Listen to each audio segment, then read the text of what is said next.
towards the end of time, you will see the people of the ala, ri'asha yatatawaluna fil bunyan.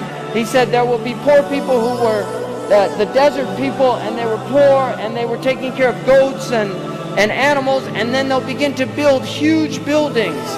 These are signs before your very eyes. We're seeing signs of our Prophet ﷺ. He told us that you will see the buildings of Mecca reach the mountaintops. The buildings of Mecca will reach the mountaintops.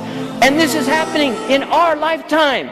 When I first went to Mecca, there were no buildings even close to the tops of the mountains of Mecca, and now it's filled with buildings that are beginning to reach the mountaintops. I was on one of the tallest mountains in Mecca, and you can see the clock tower now surpasses the mountains.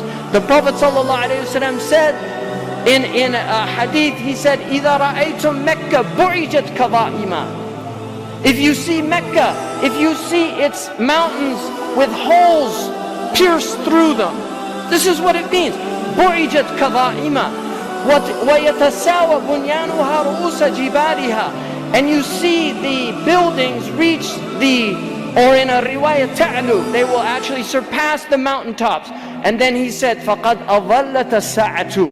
It means that the sa'a has cast its shadow. Imam As-Suyuti says in this, هِيَ عِبَارَةٌ عَنْ دُنُوَ السَّاعَةِ. It means that the hour is near, it's coming close.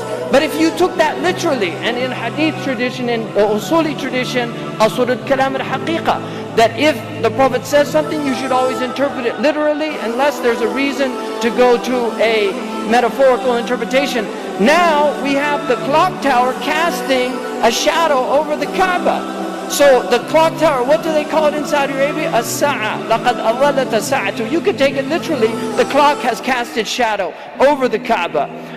Literally or metaphorically, اقتربت الساعة وانشق